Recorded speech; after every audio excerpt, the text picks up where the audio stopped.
Welcome everyone to this briefing brought to you by the Israel Defense and Security Forum, IDSF. This is not our usual time for these briefings, but given what is happening right now in Israel and the decisive strike on Iran, we thought it was very relevant to speak with all of you so that you can hear directly from General Avivi the most up-to-date information, what is happening in this war. As you can see on your screen right now, we have a QR code in the link. If our work speaks to you and you believe that we are a necessary ingredient to fighting this war for Israel, then we invite you to partner with us, make a tax-exempt donation today, so that as this war progresses, we have the support, the funds that we need to continue our very important work. With that, I'm going to turn it over directly to General Avivi for an update. Thank you very much. Moshe, throughout this whole war, again and again and again, we said we can do it. Israel has the capabilities, has the will. Amazing capabilities have been developed in the last 6 months, 7 months. Preparations have been going for years and years. And now you see the might of Israel and the Jewish people. Very, very defining moment in our history where we are dealing really with the biggest threat since the Holocaust that Israel and the Jewish people are facing. I can say that when we started the ceasefire in the north after beating Hezbollah with an attack of awe and shock, a few days later, we met with the Minister of Defense, the former one, Gallant, and the discussion was clear. It was crystal clear that the moment Iran lost all its proxies, Iran will make Iran towards nuclear capabilities. It was obvious because the whole strategy of Iran for many, many years was based on defending itself by creating what they call strategic depths, by creating all these proxies that fought for Iran, while they were able just to weaponize them but not fight themselves.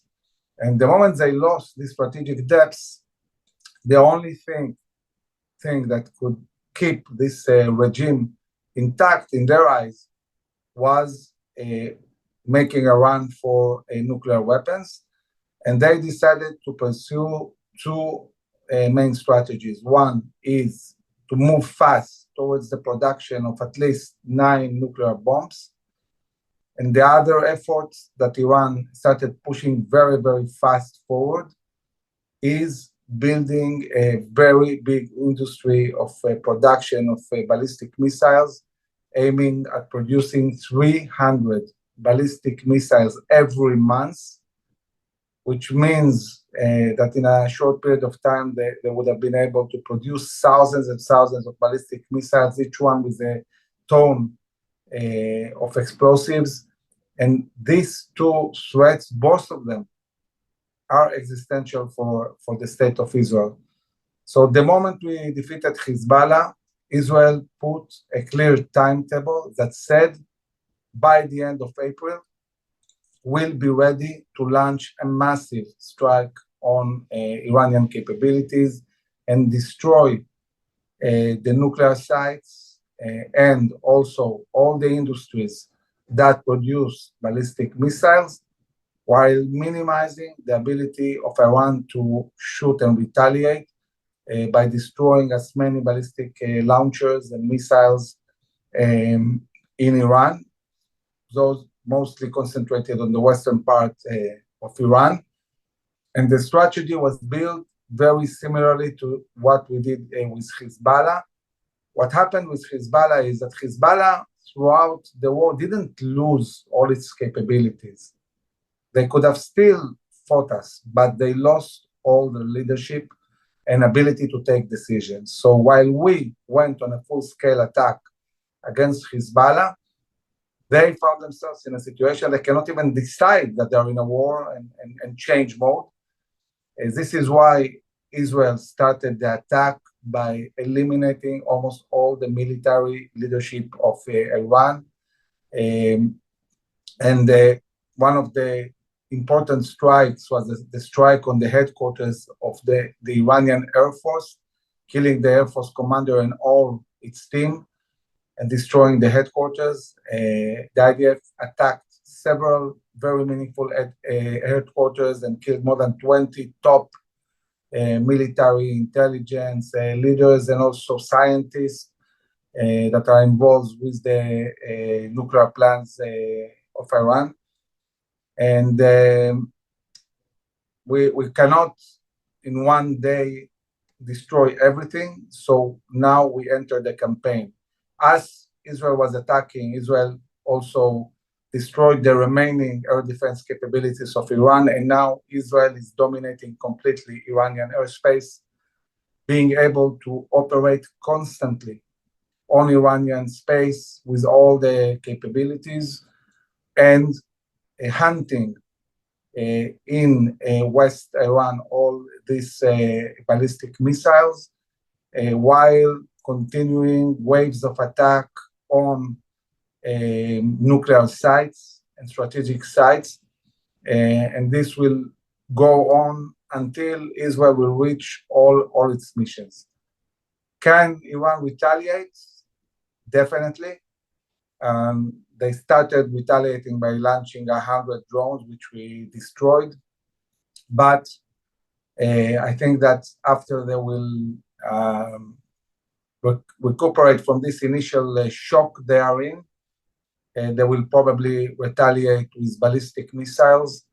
Israel is working very hard to minimize this capability, but we cannot promise that they won't be able to shoot, by taking into account that they will attack, and they will attack fiercely. And it will be challenging. It's not going to be easy. We will have probably a few challenging weeks. But for Israel, this is existential. Iran cannot be nuclear, cannot have this massive amount of ballistic missiles. We need to destroy all these capabilities. And the IDF is going to attack around the clock until we reach the goals of war and bring the Iranians on their knees, destroying their capabilities and bringing an understanding that they better surrender and stop fighting. So the attacks are going to intensify more and more. All this, and I said it again and again and again, was fully coordinated with the US. The coordination was all the time. It's not that we see everything eye to eye, but the US respects the right of Israel to defend itself by itself, and not just respects, but also weaponizes and gives Israel all the capabilities needed to be able to defend itself. We will prefer seeing the US joining the attack, intensifying it. Of course, we rather see the US also attacking with us. It can shorten a lot the war. It can also secure much better Israel against Iranian attacks. But this is a decision that needs to be taken by the president. Israel is very thankful for the US that really stands strongly with Israel, gave us the green light, is helping us in multiple ways to defend, even if they're not attacking with us, definitely on the defensive side, the US is very, very active, helping Israel. And I think that according to what the Iranians will do, we'll see also how the US will act. And I think that at this stage, as we are really dismantling the capabilities of Iran, the danger also to US troops or US Air Force is much, much lower. They don't have air defense, and there is a kind of state of chaos in the Iranian regime. But again, what the US will do depends on the US, but at least there's a clear understanding. We have the right to defend ourselves, and the US is standing very, very strongly with Israel. So this is what's happening at the moment. This is not a short operation. This is going to take time. We'll have to attack again and again until we reach all the goals. And we'll have to also deal with defending the country against Iranians' attack that will come at a certain point. And I think that if the Iranians will challenge us too much, Israel might wipe the whole leadership of Iran. It's definitely that's something that can happen, just as we did with Hezbollah, and they need to take that in account. The US called Iran to go back to negotiations and agree to completely dismantle the nuclear sites. I don't think it's going to happen. President Trump mentioned that he gave them 60 days to agree to a deal, and today is the 61st day. So they didn't really do what they needed to do in the 60 days they were given, and now they're paying the price.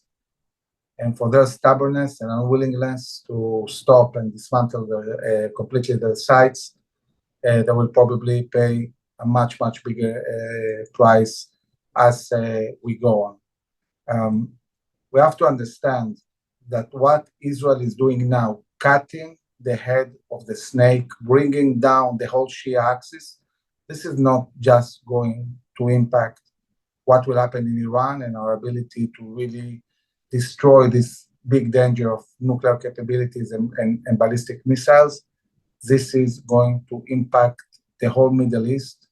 It will impact Hamas. It will impact Hamas' willingness to give us the hostages. It will enable us to move faster towards a win in Gaza. Of course, it will impact also what is happening in Lebanon and enable further steps to dismantle completely Hezbollah, much more than we did until now. It will impact Yemen. And of course, the whole moderate Sunni world is looking astonished at what Israel is doing. And this, in the coming future, will bring also peace agreements, and we will be able to build a strong alliance, a Western Israeli Sunni alliance.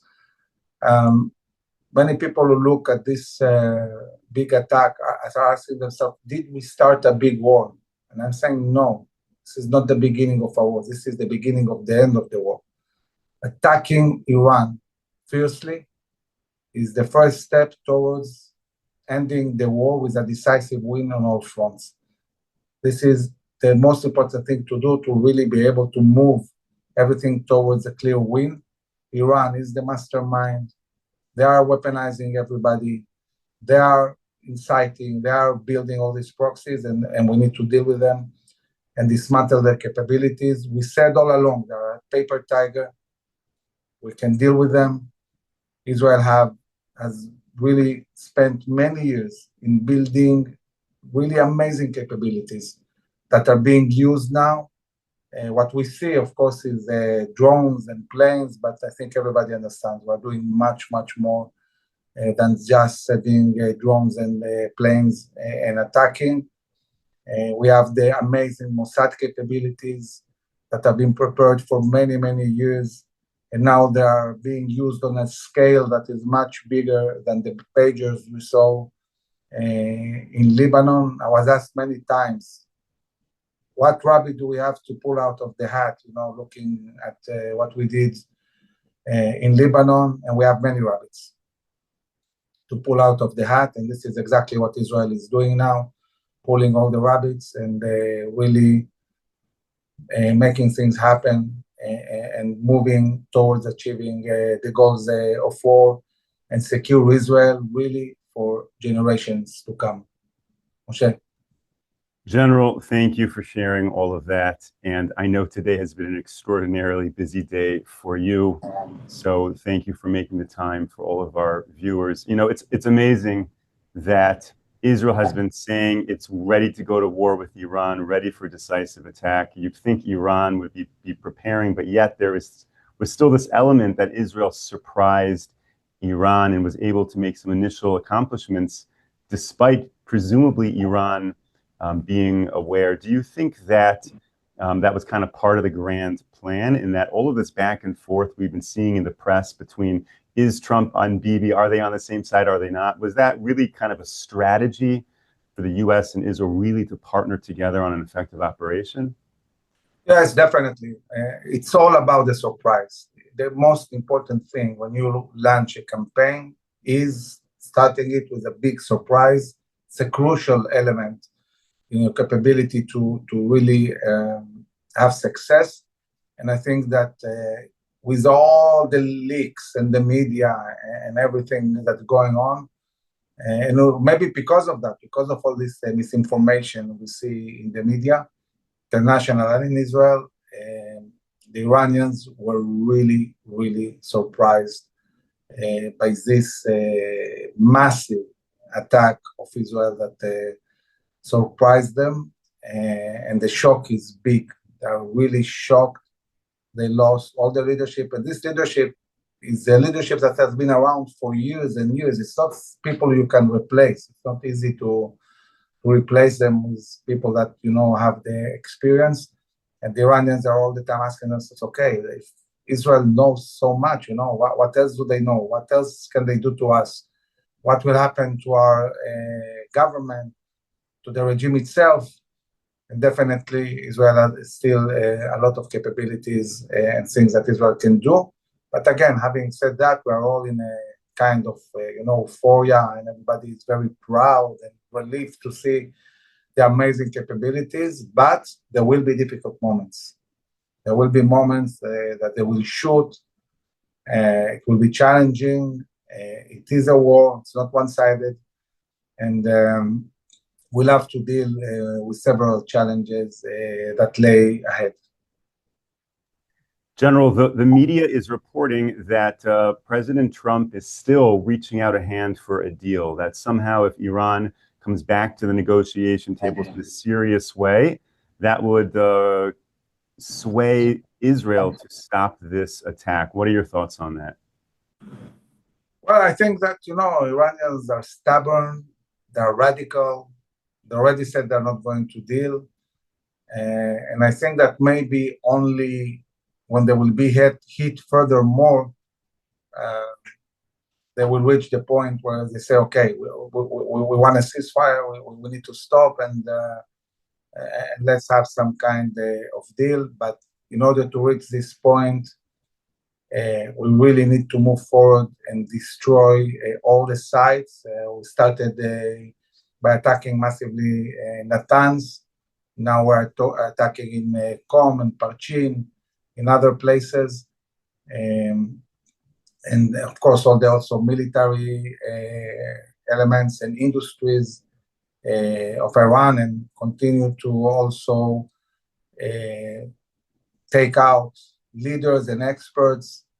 And I think it will take time until Iran will reach the point where they will really, really ask for a ceasefire. It's not there yet. It will take time. Thank you to all of our viewers and supporters for tuning in, for sharing the questions that you want to get the answers to the most. And thank you to everyone who is right now supporting our work. When these escalations happen, war comes to Israel, our work is more critical than ever. And receiving your support and really your partnership allows us to do what we are doing right now, to defend. I want to tell you something about that, Moshe. You know that in 3 instances in this war, the impact that IDSF had on decision makers, both the government and the army, was crucial to be able to move towards victory. The first time was the reassurance that we gave the Prime Minister that we can win in Gaza and we need to go into Gaza. We had a very defining meeting with the Prime Minister at the beginning of the war, which really changed the set mind and really helped push the army and the government towards giving the command to go into Gaza and start winning this war.